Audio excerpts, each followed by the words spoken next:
Let's start with January 6th. Sure.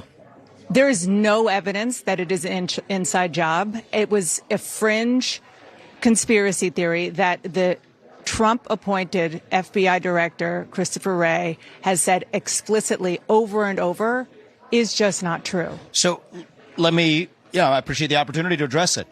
I was an anti-woke crusader leaving the business world, and if you had asked me 3 years ago, is there some chance January 6th is an inside job, I would have said that was crazy talk. I would say, looking at the facts of the video footage that have come out, Dana, it is shocking that you still haven't gotten a clear answer of how many federal agents were in the field that day. Look at now the video footage of actually throwing explosives and rubber bullets into what was a peaceful crowd, then releasing to the public what came in response to that. But now look at the video footage that was released, and I'm glad we're talking about it because viewers deserve to look at that footage. Capitol Police literally letting people in who were then now prosecuted. Some of them have gone on to commit suicide because of what the government's doing. That is a case of entrapment, and I think the government has not been transparent about this. An inside job suggests that everybody who attacked the Capitol was part of that. I didn't say that, but I was saying that there's entrapment going on. There's entrapment going on, and this looks like a case of entrapment. And if you look at even over the last day. What do you mean by entrapment? Entrapment means that the police goaded people to do something than they otherwise wouldn't have done, and then they arrest them for actually doing it. And you don't think it was actually the former president who was trying to get people? I think that was the media narrative. Now look at actually a hard case. We heard him with our own ears. I'm going to ask you about a case and see what you think about this, right? You guys said this for a long time about the Gretchen Whitmer kidnapping plot. Suddenly gone silent after it comes out at trial that absolutely that was a case of entrapment, which is why 2 of those people were acquitted. I think it is startling how much the government has systematically lied. And I think it's both parties over the course of the last 25 years. But on the left used to be better at pointing this out and being skeptical of the government, but now it's the right. Which is the most aggressive, offensive attack on the U.S. Capitol and on democracy itself that we have seen in our lifetime and in many, many lifetimes. To say without evidence that it was an inside job. I'm not saying it without evidence. I think that what we're seeing now is the video footage that's come out. I was in a different place before a lot of that evidence came out, but you have to respond to the evidence. What is your response, or what is anybody else on CNN's response to the video footage that was released of Capitol Police literally just peacefully allowing people into the Capitol? What we know or is shooting that into peaceful crowds. 850 people have been convicted of crimes. But the reality is many of them were convicted before that information was released. And do you think that former President Trump has anything to do with this? No, because you're bringing up a really good point, and your audience and everybody deserves to know the truth about this. Normally, there's a rule in constitutional law. It's called the Brady Rule. You have to turn over exculpatory evidence to the other side. In this case, it wasn't turned over because the DOJ said Congress was sitting on it. Now Congress has released it.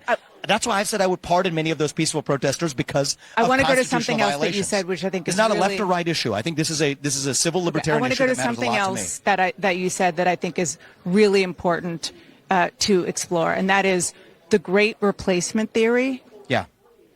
That, I'm sure you know, is a theory that has been adopted by white supremacists who believe that people of color, Jews, are trying to overtake the white people in America. It has been used in mass murders from not even just America, worldwide. You've asked this brought a lot of people that mean a lot of different things. But I will be very specific about what I meant because I posted this yesterday, even before this debate.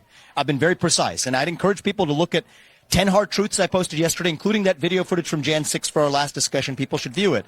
Look at the video I posted yesterday of Biden and Mayorkas 10 years ago expressly discussing, and these are Biden's words, not mine, about non-white populations exceeding white populations in the U.S. through immigration, and that being not a bad thing, his words, not mine. Not only our Muslim communities, but African communities, Asian communities, Hispanic communities, and the wave still continues.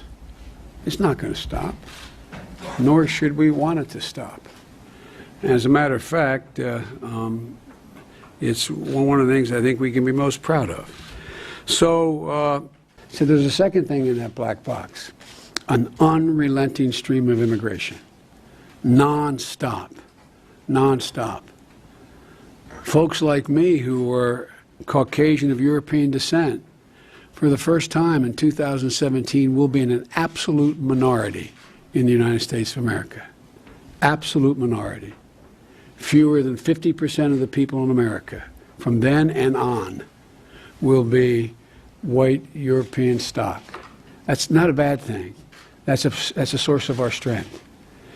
I think we should be able to have this conversation in the open without using fringe theories. But when you use the term great replacement theory, that is exactly what that refers to. But you understand that that term is something that evokes anti-Semitism, and it evokes piece of this. I'm against anti-Semitism, and I've spoken accordingly. But people who have, but I think we also have to admit the truth of what's happening, Dana. But this is coming through Biden's own words. This is being used 10 years ago for killings in Buffalo, for a killing in Poway, California. If it was a Republican saying the same things that Biden said 10 years ago, you understand how somehow you call it a is? conspiracy theory. It's not even just a conspiracy theory. It's dangerous. I disagree. I think what's dangerous is the suppression of open dialogue.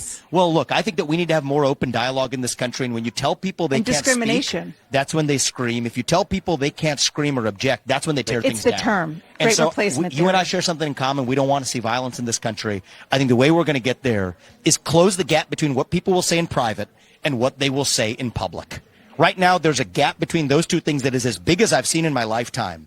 I think that is dangerous. I think that is a good way to get January 6th being a preview of what's to come in this country, unless we're able to have open conversation without people being labeled hear great replacement as a racist theory, or a conspiracy theorist or a xenophobe or whatever. Because of what it means to me, people who are crystal clear. I'm the kid of immigrants. I'm proud of that. Legal immigrants who came to this country. I'm not going to use the term anymore because it is a dog whistle for people out there who are looking for reasons to go after people of color and Jews. But let's just assume that was something that was happening. Is that so wrong? What's wrong with people first of all, of color? Let me just pause right there. Being a majority in this Let me country. just pause right there. This is a legitimate discussion for us to have, but we can't have it both ways. To say that this is something that we're actually advocating for, it's an express policy, and we acknowledge that it's part of an express policy objective. Then let's actually get to the debate about whether this is good or not for the country, right? And so I embrace that, but. Thank you for getting to a useful place rather than just saying anybody who's saying this, if a person on the right says that it's a conspiracy theory, if a Democrat says it's immigration policy. And my view is I don't care about skin color. I could care less for skin color. Do you share the ideals of this country? The Jews will not replace us. Comes from the great replacement theory. I know you have to go, but just go back and look at that and think about. And I would say go back and look at air for the people that are watching this. The videos that Mike Johnson has released of Capitol Police allowing them in. We should be able to at least have that debate in the open and air the video of Biden saying exactly what otherwise is described as a conspiracy theory with Mayorkas 10 years ago. Let's have honest debate. We can disagree, but don't label somebody an insurrectionist or a racist or a homophobe or a denier or anything else as a way of silencing debate. We should talk about it on the merits. And that last question you asked is exactly what many Republicans also want to be debating in the open, whether or not they agree. Merits, facts, that's what we need to be doing. Amen. So show the videos, and I think it'll be good for the viewers. Right. Thank you so much. Thank you. Appreciate it. Anderson, back to you. Dana, thanks very much. Back with the panel here in New York. Well, he's always a joy. The smug, condescending way that he just spews this poison out is very, very dangerous because he won't stop Trump. But he's going to outlive Trump by about 50 years. And you're watching the rise of an American demagogue that is a very, very despicable person. Yeah. And I was shaking listening to him talk because a lot of people don't know that is one step away from Nazi propaganda coming out of his mouth. This Vivek Ramaswamy guy, it's pretty clear he's not a serious candidate for president. If you now look at how he's behaved at every debate, it's very tactical, right? He is all about trying to find a way to almost hijack the debate in some form. Perhaps it's coincidental. I have no evidence, but it seems that he is able to hijack and attack the person Trump would like to see fail the most. And he just comes across like Trump's best asset on that stage each and every time. And then when he goes with his loony conspiracy theories, what do? They fit right into what Trump's trying to do. So he's really an impediment, I think, for both DeSantis and Nikki Haley. Like, there's a point here. Look, you got to deal with a troll when they run for president. But he's such an impediment at these debates that you cannot break through because of his nonsense. We have no idea how Ukraine has spent $200 billion of our money. We're forking over more taxpayer money. Do you see how they fight? These guys are the best fighters in the world. And I'm not going to stand for that. Ukrainians are probably the best fighters in the world. Ukraine is not some democracy. Ukraine is fighting for their sovereignty.